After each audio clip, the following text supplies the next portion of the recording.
ॐ सच्चिदानन्दरूपाय विश्वोत्पत्त्यादिहेतवे तापत्रयविनाशाय श्रीकृष्णाय वयं नुमः। समस्त गुरुजनों को प्रणाम, समस्त आचार्यों को प्रणाम, समस्त इष्ट मित्रों को बहुत बहुत साधुवाद व हमारे साधु संत महात्मा जो रस ज्ञान रखते हैं सबको कोटिशः प्रणाम। जैसा कि हमने पहले भी कहा है कि आप शास्त्र पढ़ें और शास्त्र के बताए हुए निर्देशों को पालित करें, पालन करें, क्योंकि जब तक शास्त्र के बताए हुए निर्देश को आप नहीं मानेंगे तब तक किसी को सफलता मिलने वाली नहीं है। इसी बात को भगवान भी गीता के माध्यम से अर्जुन को समझा रहे हैं। अशास्त्र विहितं घोरं तप्यन्ते ये तपोजनाः दम्भंकार संयुक्ताः कामराग बलान्विताः कर्षयन्तः शरीरस्थं भूतग्रामचेतसः मां चिन्ताञ्चैवान्तः शरीरस्थं तान् बुद्ध्या सुरनिश्चयान्। कहने का तात्पर्य ये है कि अशास्त्र विहितम घोरम, शास्त्र को किनार करके, शास्त्र की निंदा करते हुए, शास्त्र के बताए हुए मार्ग को छोड़कर किसी मनोकल्पित बात को लेकर के, जैसे कि ग्रुप में अभी वर्तमान में 1000 तरीके के क्रियाएं नित्य प्रति दी जाती हैं, आप ऐसा कर लो, आप वैसा कर लो, इससे ये काम होने वाला है। तो ये कोई प्रमाणिक विधि तो है नहीं, केवल मन में यह धारणा आ गई कि भाई इस तरीके से आप करेंगे तो शायद काम बन जाए, तो अगला अपना धन बच जाए, हमको प्रैक्टिकल ना करना पड़े, हमें पैसे बर्बाद न करना पड़े, तो वो क्या कहता है कि वो अगले के ऊपर ये बात थोप देता है कि हाँ मैंने किया है, आप इस तरीके से करोगे तो आपको ये चीज़ इस तरीके से मिलेगी। इसी बात को शास्त्र में दर्शाया गया है कि शास्त्र के विधि को छोड़ करके और दंभ अहंकार से युक्त, यानी कि हम कर लेंगे ये अभिमान लिए हुए जो कार्य करता है और उससे विफलता हाथ लगती है, तो विफलता हाथ लगने से क्या मतलब कि उसके अंदर जो आत्मा है, जो वो अगला व्यक्ति है और उसके अंदर जो आत्म रूप में परमात्मा बैठा हुआ है, उसको कष्ट पहुंचता है, उसके परिवार के सदस्यों को, बाल बच्चे को, बीवी को ये कष्ट जो पहुंचता है तो उससे अत्यंत पीड़ा का बोध होता है। इस क्रिया को करने वाला व्यक्ति असुर की संज्ञा में आता है। इस तरीके से मनोकल्पित क्रिया को जो करता है और कष्ट को भोगता है और अपने परिवार के संबंधित जो भी पुत्र इत्यादि हैं उनको कष्ट पहुंचाता है, तो वो असुर की संज्ञा में आता है। इसी बात को मैं हर एपिसोड में अपने कहते रहता हूं कि आप लोग ग्रंथ पढ़ें और मनन करें। भारत में अनेक धर्म धुरंधर विद्यमान हैं, उनमें से ही एक हमारे आदरणीय हैं, उनके वचन हम तक पहुँचें और हम ये चाहते हैं कि ये बात आप तक भी पहुँचना चाहिए। आपको भी इन बातों को सुनना चाहिए, समझना चाहिए, ताकि आप दिशा भ्रमित न हो पाएं। कीमिया के सभी रसायन प्रेमी और भारतीय संस्कृति के प्रेमियों को सादर नमस्कार। मित्रों, मुझे यहाँ ये बात इसलिए बोलना पड़ रहा है क्योंकि आज के भागदौड़ की ज़िंदगी में लोगों को जीवन जीने के लिए बहुत बड़ा कठिन परिश्रम करना पड़ रहा है। किसी एक मित्र ने मुझे कहा कि वो हर 2 साल में अपना व्यवसाय बदल देता है। पूछने पर उसने कारण बताया कि मार्केट में बहुत प्रतिस्पर्धा है, जिसके चलते ग्राहक की डिमांड और सेल कम हो जाती है, तो कुछ नया मार्केट में लाना पड़ता है। पुराने दौर में तो व्यवसाय एक पीढ़ी से दूसरी पीढ़ी और दूसरी से तीसरी तक भी अच्छे से चलता था। कोई नया पूंजी नहीं लगाना पड़ता था, ना ही कोई नया परिश्रम। सिर्फ तकनीकी बदलाव करके और बेहतर तरीके से वस्तुओं का निर्माण करना संभव होता था।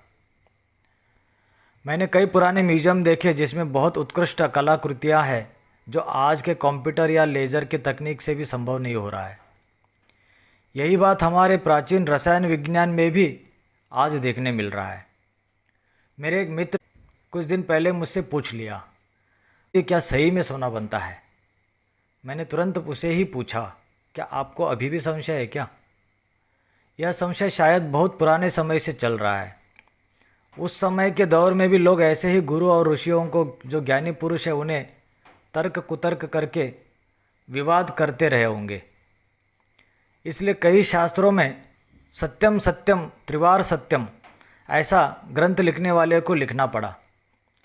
फिर उसने पूछा, पर शास्त्र तो अधूरे हैं, उसमें कहाँ लिखा है सोना बनता है? मैंने तुरंत उसे किसी एक श्लोक का संदर्भ देते हुए कहा, मित्र, कर्तव्यम तत्कर्णम यस्मात् खलु जायते हेम। खलु माने निश्चित ही सोना बनेगा। क्योंकि वह हमारे भारतीय शास्त्र और संस्कृति का बड़ा प्रेमी था, तुरंत मान लिया। पर अभी भी उसे स्पष्ट नहीं था।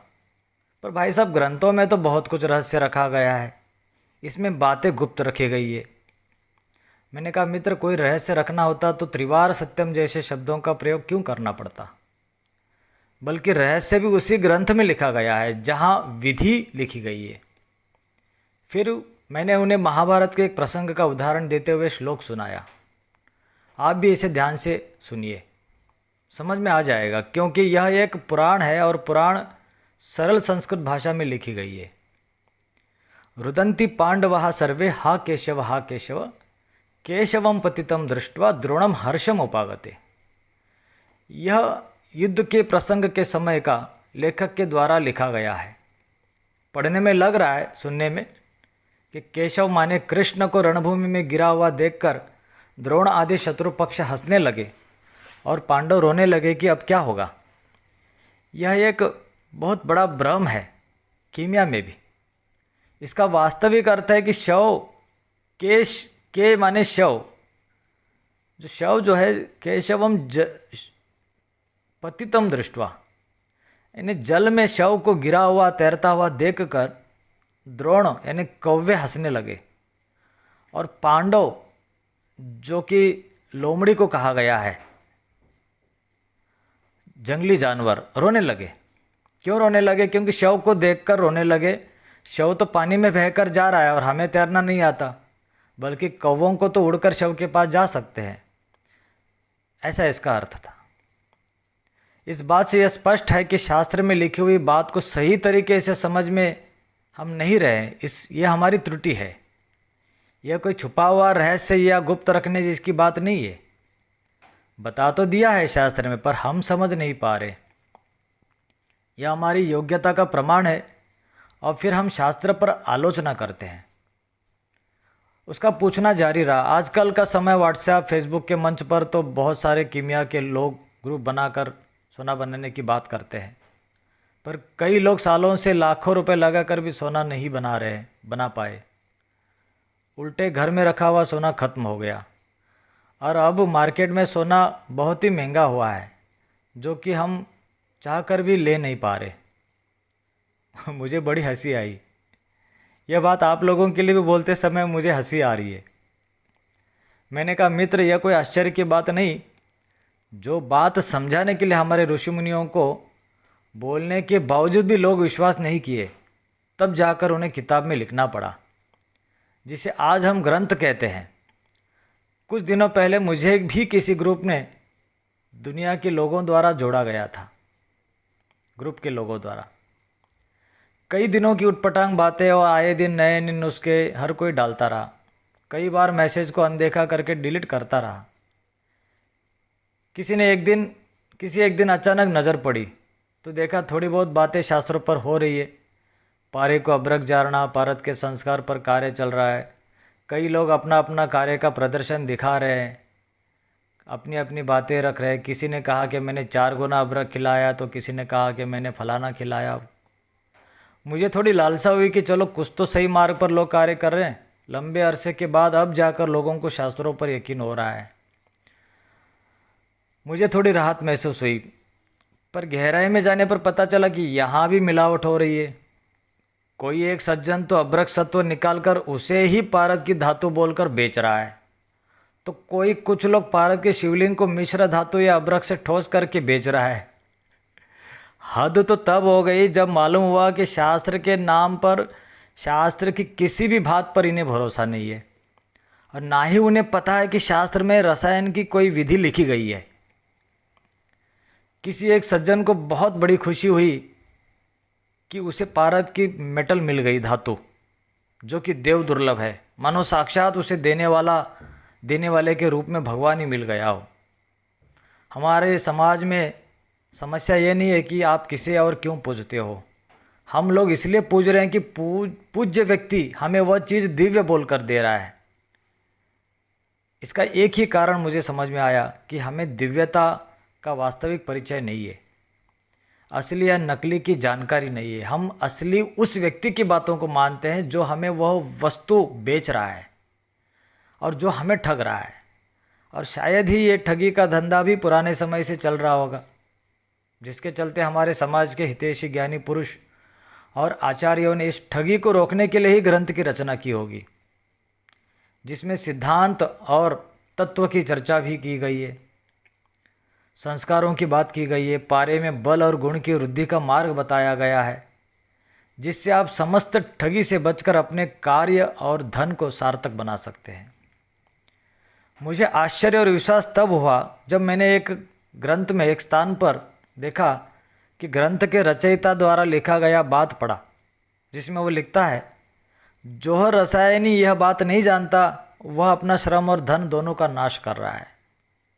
देखिए, अब यदि ग्रंथ लिखने वालों को कोई चाबी यह रहस्य को गुप्त रखना होता तो वह इसकी चिंता क्यों करता। मैं आप सभी की खुशी के लिए और शास्त्रों पर भरोसा होने के लिए मैं उसे भी यहाँ पर बोल के सुनाता हूँ, ताकि कोई समाज कंटक शास्त्र के नाम पर मिलावट करके अन्य लोगों को नहीं ठगे। अभ्रकम जारणम आदौ गर्भदुति जारणम च हेमनो अन्ते, यो न जानाति न वादी वृथा स एव सो अर्थक्षयम कुरुते। यो न जानाति न वादी वृथा एव सोह अर्थक्षयम कुरुते। वह वृथा यानी बेकार ही अर्थ का क्षय कर रहा है, जो ये बात नहीं जानता। आज समाज को इन समाज कंटक व शास्त्र विरोधी लोगों से बड़ी समस्या और नुकसान झेलना पड़ रहा है, और यही द्रोही लोग शास्त्रों आधारित क्रिया कराने के नाम पर धन और श्रम की भी ठगी कर रहे हैं ग्रुपों में। वैसे भी मिलावट का दौर चल रहा है, कोई अनाज व सब्जी में मिलावट कर रहा है तो कोई जीवन की ज़रूरतों में, चाहे वह ज्ञान ही क्यों ना हो। अब सवाल आता है कि फिर हम इस ठगी से बचे कैसे और कैसे सत्य को जाने। यह भी इतना ही महत्वपूर्ण सवाल है। हर कोई शास्त्र पढ़ और समझ तो नहीं सकता ना, क्योंकि हम सभी ऐसी शिक्षा ले रहे जो बस हमें रोटी दे, जो कि गुलामी करने के बाद ही मिलती है। और तो और कई शास्त्र के अनुवाद भी तो गलत हुए हैं, जिसे मैं खुद सुधार कर रहा हूँ। मेरे आश्रम के जीवन में मुझे एक बात अब तक याद रहा कि यदि शास्त्र में सब कुछ है तो फिर गुरु की आवश्यकता क्या। पर शास्त्र समझने के लिए गुरु भी नितांत जरूरी है, और गुरु कुछ सही है या गलत है इसे समझने के लिए शास्त्र भी उतना ही ज़रूरी है। आप लोग सोच रहे होंगे कि ये किस उलझन में डाल रहे हो, आप कहना क्या चाहते हो। मैं उसी बात पर आना चाहता हूँ। मैंने सुना था कि गुरु, साधु और शास्त्र। अब आपको थोड़ी राहत लग रही होगी। जी हाँ, गुरु ठगने वाला हो सकता है, शास्त्र अधूरे हो सकते हैं, पर साधु नहीं। यदि उसे समाज में ठगना होता तो वह साधु ही क्यों बनता। फिर वही उलझन बन जाती है। साधु भी क्या कोई बनने जैसी चीज़ है। वह तो स्वभाव है व्यक्ति का, चरित्र है, वह उसके गुण है जो दर्शाता है कि उसके पास साधुत्व है।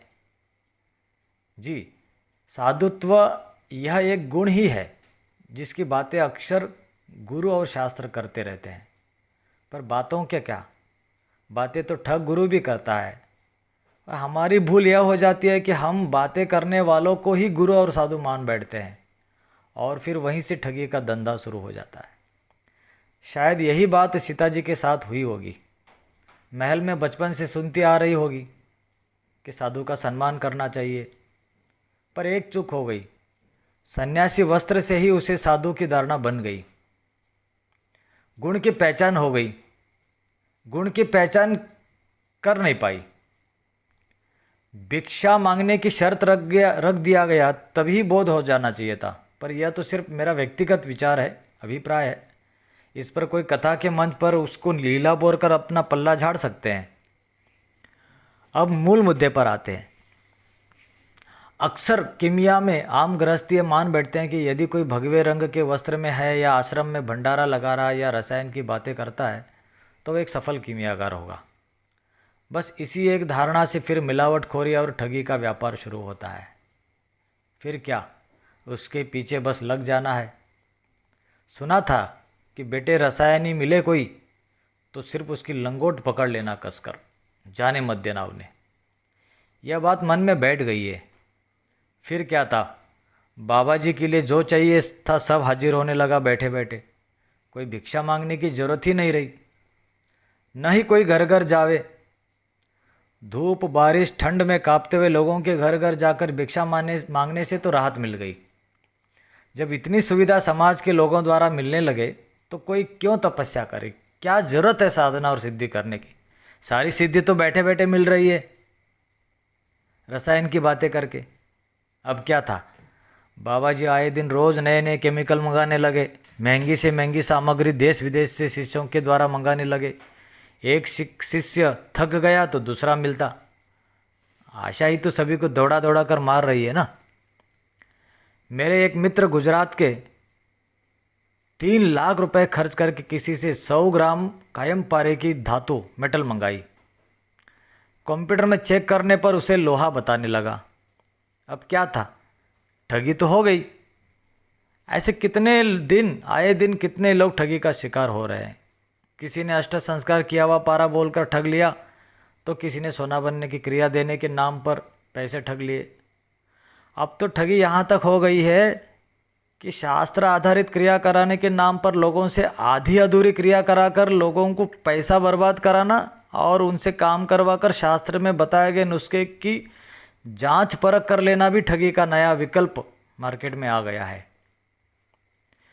मित्रों, मुझे ये इसलिए बोलना पड़ रहा है कि जब तक हमारे शास्त्र, गुरु और साधु इन तीनों की बातों में साम्यता नहीं दिखाई दे, हमें व्यर्थ का श्रम और धन बर्बाद न करें।